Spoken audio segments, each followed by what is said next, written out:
It's very interesting. We just had a forum where the minister was there, the DOT secretary was there, member finance was there, and I was sitting with member finance, and she was saying, "I wonder why the industry is so upset." And I said, "Listen, obviously, what happens is the moment you mention the word audit, people immediately understand an audit to mean a negative sort of investigation of sorts. It's very clear that under our license condition, the DOT has the right to conduct quote unquote special audits if the finance department of the DOT believes that it needs to look at how revenue is generated. Remember, in the last 2 to 3 years, right, Geo has come in, revenues have fallen, we've moved to increasingly all data networks, voice is now given away free. So I believe the DOT is saying is that, look, these are recurring things that every periodic time. The last time was about 3 years ago. Now we're looking periodicity-wise in terms of what's going on in the revenue streams of the companies. And so I think in a sense it is a recurring, but it has also got that tinge of saying it's a special audit. The issue become what makes it a special audit, which is really looking at whether the companies are reporting their revenues as defined in the license. Of course, so you said it's a recurring phenomena, but what makes it weird is that now it has come after a big span of 3 years. So doesn't it sound weird to you? Um, when one says, when does it happen now? Could it have happened earlier? Could it happen later? The finance department will have a greater understanding of why they chose to issue these notices now. But as I said, it's a recurring cycle.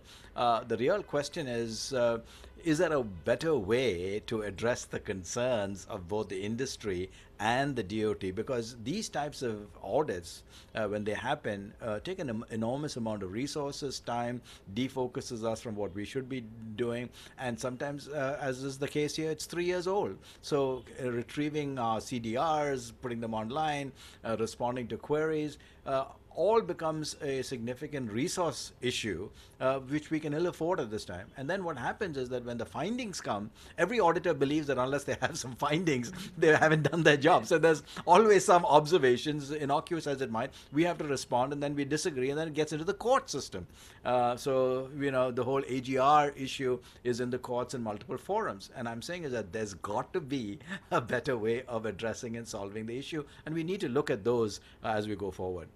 And so there have also been fears that this audit, if they start taking place, may hurt the ongoing deals. As you know, the telecom sector is in a state of consolidation. So do you think these audits, and if as you said, that auditors aren't satisfied until they have a finding. So if there is a finding, or even if there's not, so do you think these audits will hamper the ongoing deals in the sector? It could. It could. We are hoping it doesn't. But what happens is, if, for example, you're conducting an audit of Arcom or Aircel or Telenor, some of these companies that have chose to exit the business for whatever reason, and all of a sudden, as a result of the audit, there's an additional claim.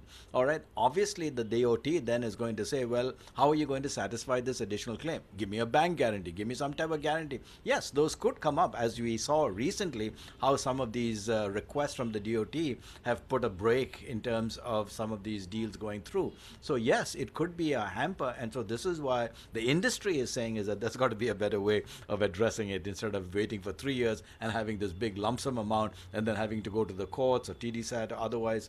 And again, yes, there is that danger. Can we find a better way of it?